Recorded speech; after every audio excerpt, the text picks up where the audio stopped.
हमारा ये विश्लेषण आपको किसी स्कूल की क्लास की तरह बोरिंग ना लगे, इसके लिए हमने आपके लिए आज कुछ दिलचस्प विज्ञापन निकाले हैं जिससे आप ट्यूशन उद्योग का फॉर्मूला आसानी से समझ जाएंगे।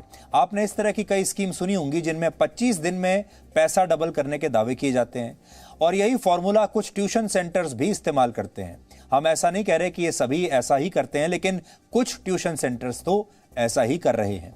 इसे आप इस तस्वीर के जरिए समझिए जिस पर लिखा है कि हम एक रिक्शा चालक को भी फिजिक्स सिखा सकते हैं। इन विज्ञापनों के जरिए ही बच्चे और उनके माता पिता ट्यूशन की तरफ खींचे चले आते हैं और ये व्यापार करोड़ों रुपए का इसके बाद बन जाता है। बहुत सारे ट्यूशन सेंटर्स ऐसे भी हैं जो ये भी कहते हैं कि अगर आपको पढ़ाई लिखाई में आप बहुत ही कमज़ोर हैं, अगर आप 10वीं 12वीं पास भी ठीक से नहीं कर पा रहे हैं, तो भी हम आपको ग्रेजुएशन की डिग्री दिला देंगे। आपको लिखना पढ़ना भी नहीं आता तो भी हम आपको बड़ी बड़ी डिग्री, हम आपको BA MA की डिग्री लाकर दे सकते हैं।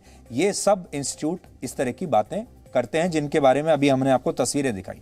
हालांकि ऐसा नहीं है कि सिर्फ भारत में ही कोचिंग वाला कल्चर लोकप्रिय हो रहा है। अब दुनिया पर नजर डालिए, क्या भारत में ही ऐसा है या पूरी दुनिया में है?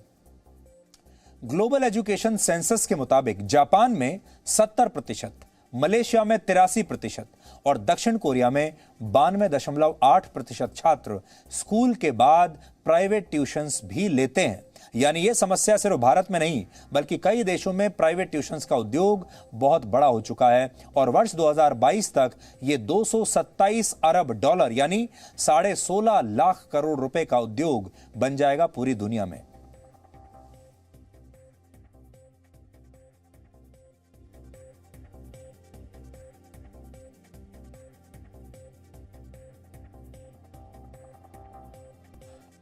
अब समस्या तो हमने आपको बता दी, अब इसका समाधान क्या है?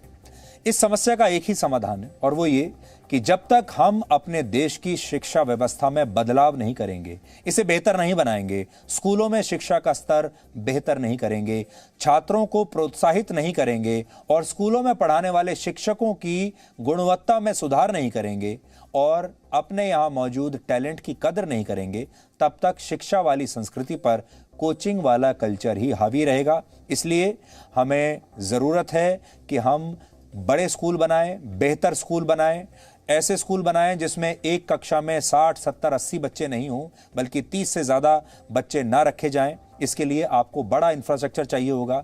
स्कूलों में ये सुनिश्चित करना होगा कि अच्छे अध्यापक आएँ और वो अध्यापक मन लगाकर फुल टाइम सिर्फ स्कूलों में बच्चों को पढ़ाएं। उन अध्यापकों की जो क्वालिटी है, जो एजुकेशनल क्वालिफिकेशन है, उनका टैलेंट है, वो अच्छा होना चाहिए। और सबसे बड़ी बात यह है कि हमारे देश में टैलेंट की कमी नहीं है, लेकिन हमारे देश के जो अच्छे टैलेंट हैं, टैलेंटेड लोग हैं, क्या वो अध्यापक बनना चाहते हैं? जवाब है नहीं। इसलिए हमें यह सुनिश्चित करना होगा कि हमारे देश में आज जो अच्छा टैलेंट है, या तो वो डॉक्टर बनता है या इंजीनियर बनता है या सिविल सर्विसेज में चला जाता है या मैनेजमेंट में चला जाता है, लेकिन वो अध्यापक बनने के बारे में नहीं सोचते। कैसे हम उन्हें प्रोत्साहित कर सकते हैं कि वो अध्यापक बने और अपने इस ज्ञान को बच्चों के साथ भी बांटें? वैसे तो ये चर्चा बहुत लंबी हो सकती है, इसके सॉल्यूशंस भी बहुत सारे हो सकते हैं, लेकिन आज हमने एक खबर अखबार में पढ़ी और खबर के बाद उसका एक विश्लेषण आप तक पहुंचाया, क्योंकि हम जानते हैं कि ये हमारे देश के हर माँ बाप की दुखती रग है और आप सब लोग इससे परेशान हैं, क्योंकि ये इतना ज़्यादा महंगा काम होता जा रहा है कि आप कितना पैसा ट्यूशन पर आखिरकार खर्च करेंगे। हर साल इसकी कीमत बढ़ती जा रही है। इसलिए आज का विश्लेषण देश के छात्रों के लिए तो था ही, लेकिन देश के जो माता पिता हैं उनके लिए भी था। Presenting B News app available on Google Play and App Store. Download it now.